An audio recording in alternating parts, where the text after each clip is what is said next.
Women are powerful creators. The Align Women podcast features female entrepreneurs, leaders, and other professional women who've demonstrated agency and innovation in their personal and professional lives. I'm your host, Amy Evans. I have authentic, intimate conversations with my guests that highlight their paths to success, their struggles and accomplishments, and the things that currently excite, motivate, and inspire them to turn their visions into reality. Welcome to the Align Women podcast. I'm Amy Evans, your host and the founder of Align Women, a leadership and networking organization for professional women. This podcast features female entrepreneurs, leaders, and other professional women who've demonstrated agency and innovation in their personal and professional lives. With me today is Lorrie Thomas-Ross. She's the CEO of Web Marketing Therapy, which is a full-service digital marketing agency that diagnoses, prescribes, and guides sustainable marketing solutions. She also does transformational work with entrepreneurs so they root, sow, and grow businesses that support happy, healthy, and wealthy lives, which I support 100,000,000%. Welcome to the podcast, Lorrie.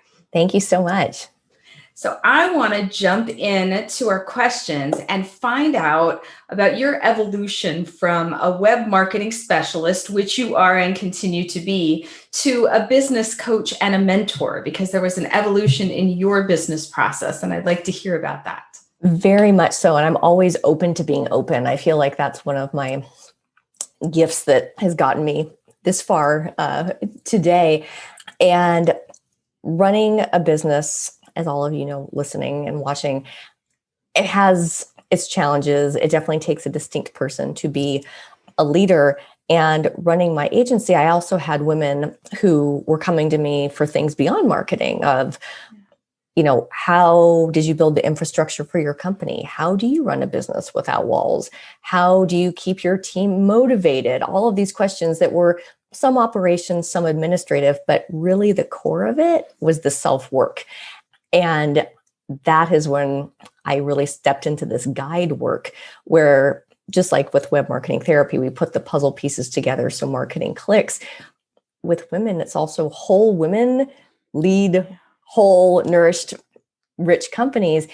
And so it's been sharing my success strategies, and not just mine, but my team. I mean, running a lifestyle company for 16 years, what has worked extremely well for us and what we've seen live for our clients too. So it's part experience in your building of your company, and it's also that people are attracted to the way that you lead and mentor and guide. I love that word, guide. And when we get to the end of our conversation, we're going to talk about the retreats that you are putting together for women, and that will bring, I think, this conversation full circle. I want to spend a minute on the marketing piece because we'll talk about the, as you and I say, the woo-woo pieces a little bit later. But I also want to talk about some practical tips. And you have a tool called the 5 Factors for Marketing Success. And we are linking to that in the show notes so that that's available for our listeners. I want to hear what those 5 factors are just as a quick overview, and which one you see people struggle with the most. Ooh, good one. So years ago, I wrote a book for McGraw-Hill called The 36-Hour Course to Online Marketing. And it was website, email, content marketing, social media. And I kept finding that every chapter, while it had its own distinctions, had these factors that were coming up again and again. And so I went back to the company, the publishing company, and I said, I need to revamp this book so I have a really solid intro chapter that sets the stage. And that's part of the research process, right? Anyone who's ever, done academic work, you find as you go into it, you're like, whoa. So the 5 factors are credibility. People need to know you, like you, and trust you before they buy. Usability. If people cannot use your website, your blog, or if you're flopping with the elevator pitch at a networking event, right? A confused customer does not buy. User experience, the people who get to you, the ideal ones get through to purchase, and note ideal. So credibility, usability, visibility. And we can be the best at what we do, but if nobody knows about us, there's no point.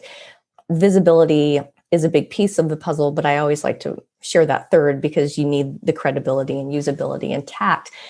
Sellability, why you versus someone else. As the marketing therapist, I love to make people squirm at times because that's where the growth happens. We don't grow in a comfortable position with our cup of tea and our snuggly blanket.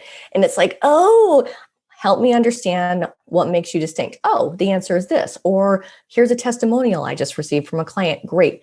Let's put these out to help people understand why you are the one to work with. And the last piece is scalability. And we don't want to just spend on marketing. We want to invest. Just like a good stock, small investments over time compound to make a big difference. Mm-hmm. I love to see my clients invest in scalable solutions. So working on the need to haves first, the nice to have second. Someone might come to me and say, oh, I need to do video. If your website looks like a 14-year-old built it, I'm going to be the no fun lady and say, hang on, let's prime the foundation so that anything we invest has really solid ground, is being rooted. We can sow the seeds, but we need to be rooted to sow and really grow sustainably. Oh, and that was my dog. I love dogs. So dogs are always welcome here on the on the Aligned Women podcast. So tell me which one you see people struggle with the most of those 5 in your experience. Oh my gosh. The sellability for sure. I had to really tune in for a second and see what came up for that. It's the why you versus somebody else. And women especially don't want to seem egotistical, self-centered. And that's where the awesome extract work needs to happen. And if you're confident, that confidence will be contagious. So that's a piece that I feel is so essential, but definitely takes some nurturing to get that clarity. Yeah. And I imagine that is closely connected with visibility, which is something that I notice a lot of the women I work with squirm over, and are not comfortable drawing attention to themselves. And of course, you make the point that if you want to be able to sell, people need to know that you're there. And it's amazing to me to watch people build websites and then just sit back and wait for someone to come. And it's sort of the if we build it, they will come. And I say, but nobody knows that you're there. You have to actually go out and tell people that you're there for them to be able to come. I thought of the same movie, Field of Dreams. I thought that movie did not do us any favors. Okay. From a marketing perspective, no, it does not work that way. And it's like, it's putting control over some technology. It's like, no, that's not going to make you successful. It's like disassociating from ownership. When we take radical responsibility for our success, then the website will support you. This is a horrible analogy, but everyone remembers it. You are Batman. You are the superhero that's the shining star that makes everything happen. Mm-hmm. All of this marketing stuff, it's Robin. It's your trusty sidekick. It needs to have your back. It needs to be there. It needs to be super solid. But Robin's not the one, doing all the magic. It's Batman. So. Right. I get it. I love it. So you used a phrase that really resonated with me in a previous conversation. You talked about the need for solution providers, not service providers. And you described those as people who diagnose, prescribe, and there's that word again, guide. Mm-hmm. So I want to hear your thoughts on service providers, which I have always called myself, and now I'm stealing solution provider. So don't be surprised if you see that showing up in my business. I love it. So tell me about that. Tell me how you came to that conclusion that was something that was needed and that clarity was important.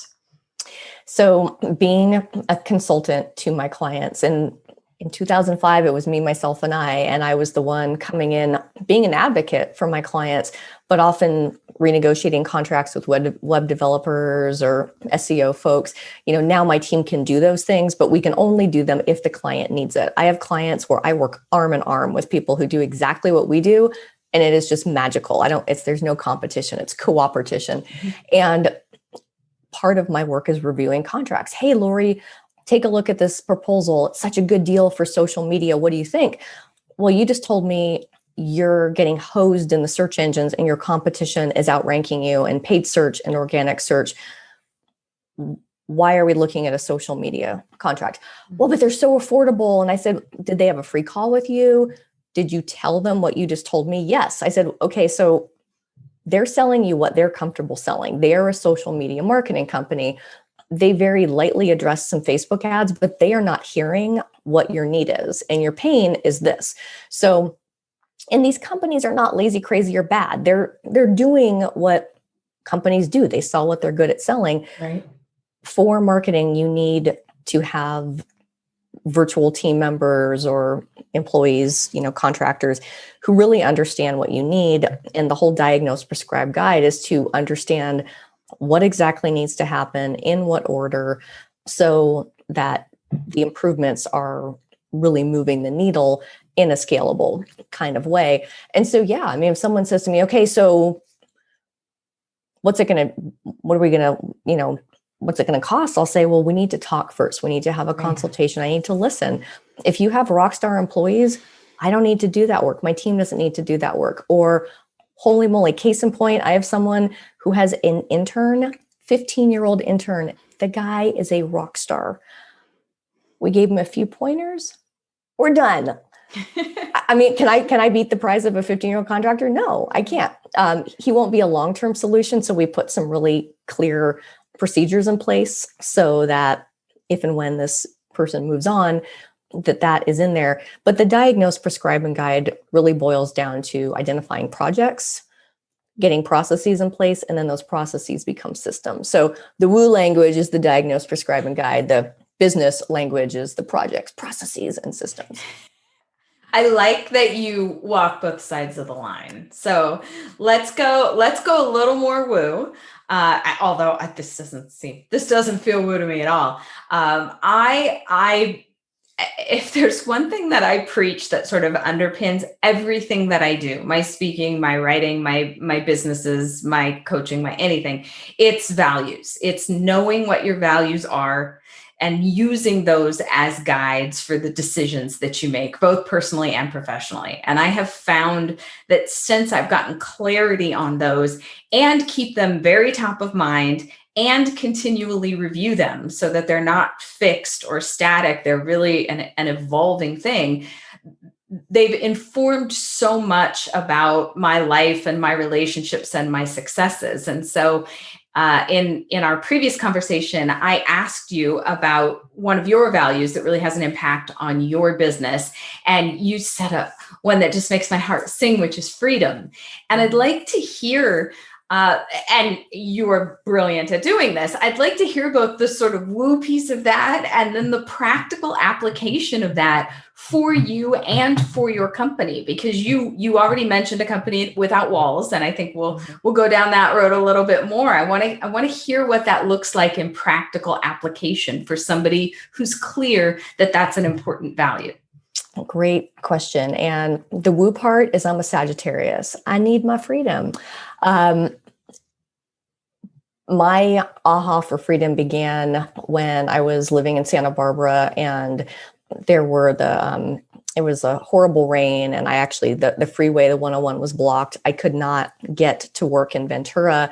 And the week that I could not physically drive to work and do my job as a marketing manager was the most productive week I'd ever had.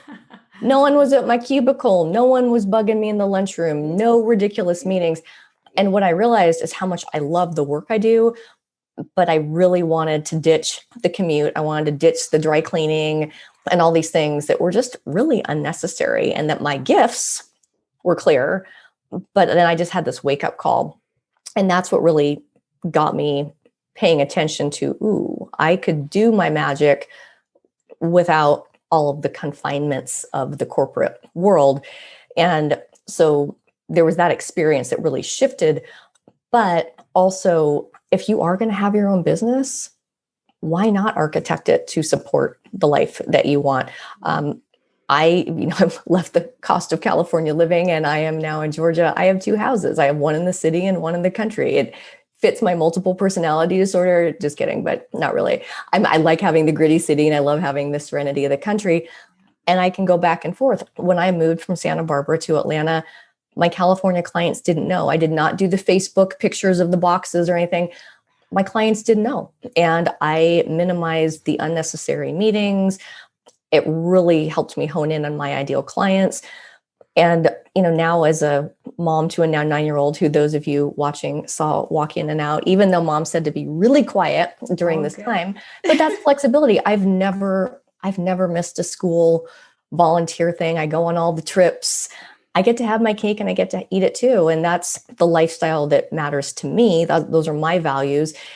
And it's also what has helped me attract my ideal team. Mm-hmm. And we work out of 5 different states, and we all live in places that sing to us. And we work and support each other, but making sure that what is important to us is always a priority. I love everything about that.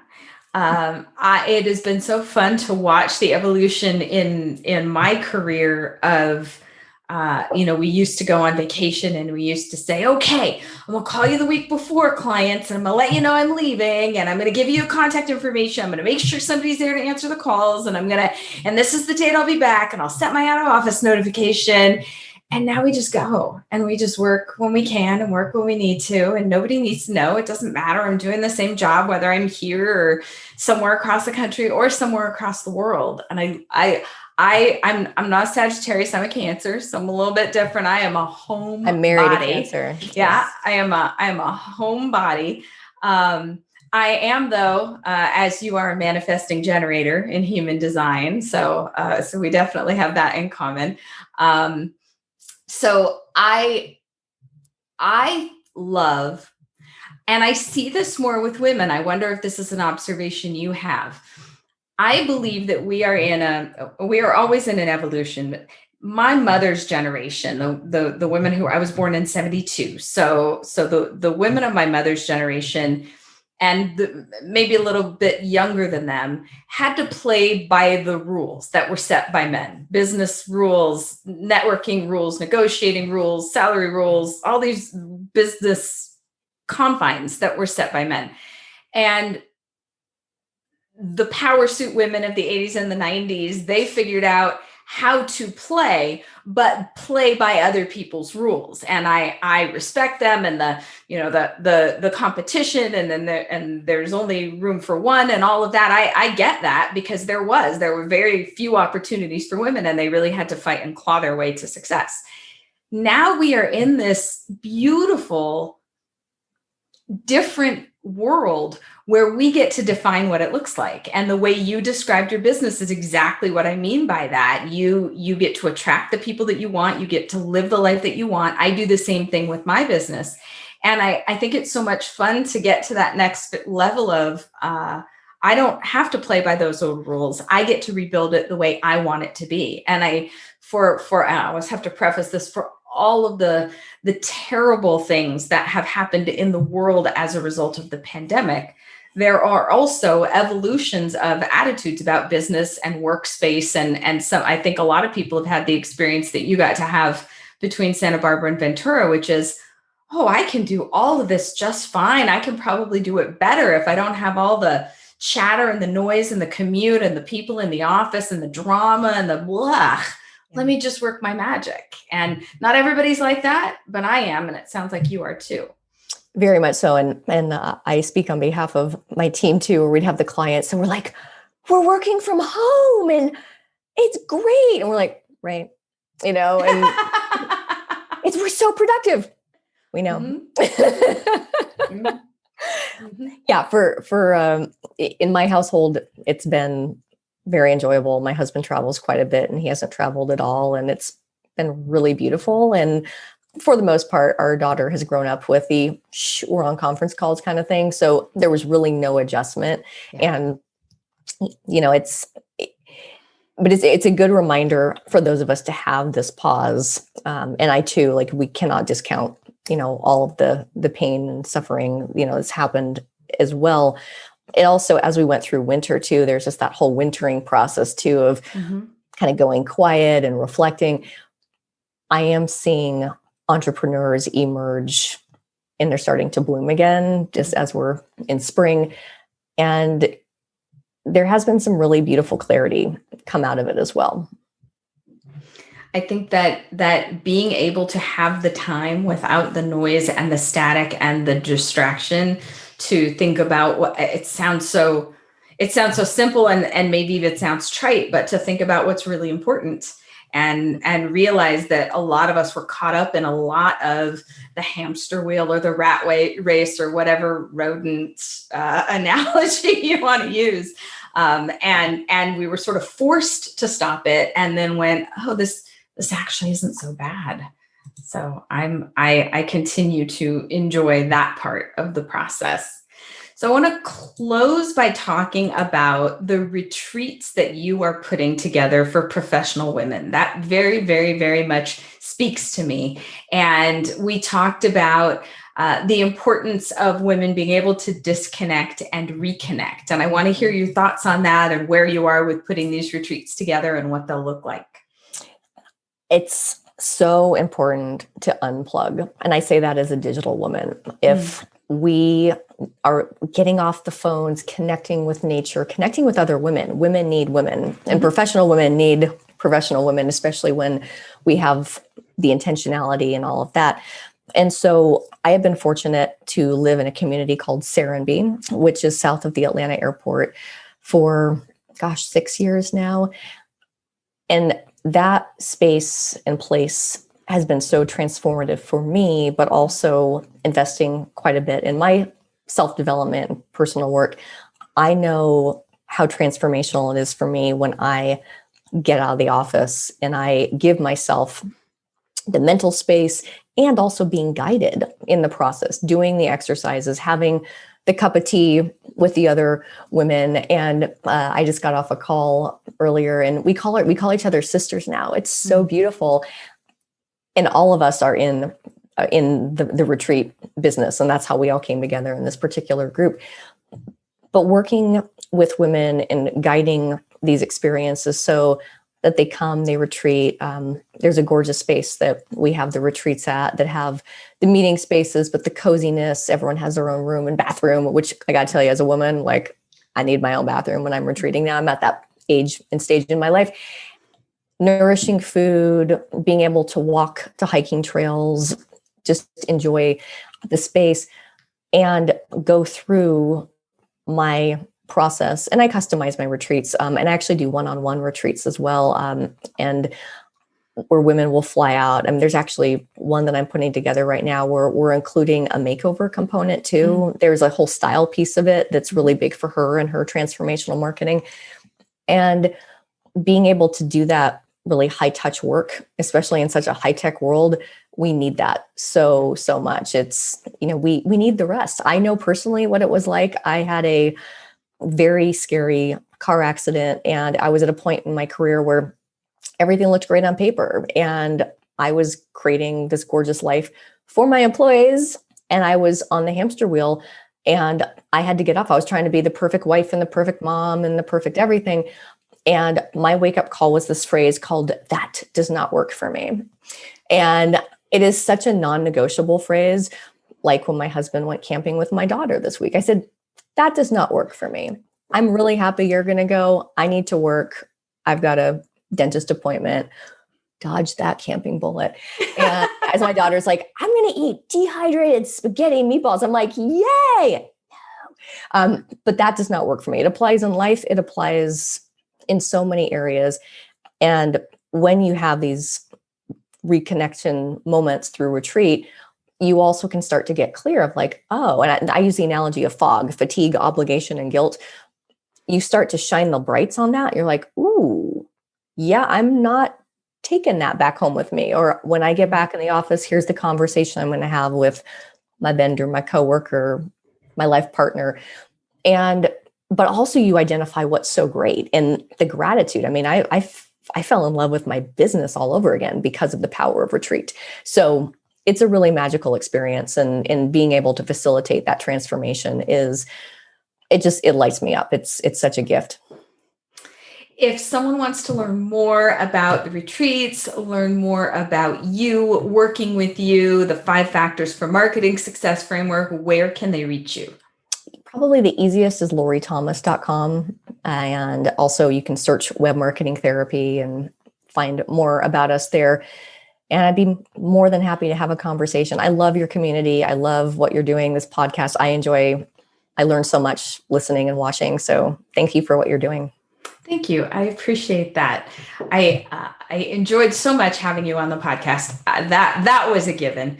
It has been a pleasure to have another conversation with you. Thank you. And look for more episodes for more amazing women at alignwomenpodcast.com. Thanks for listening to the Align Women Podcast. You can find more episodes with more amazing women at alignwomenpodcast.com and visit alignwomen.org to learn more about our leadership and networking organization. This is Amy Evans, and you've been listening to the Align Women Podcast.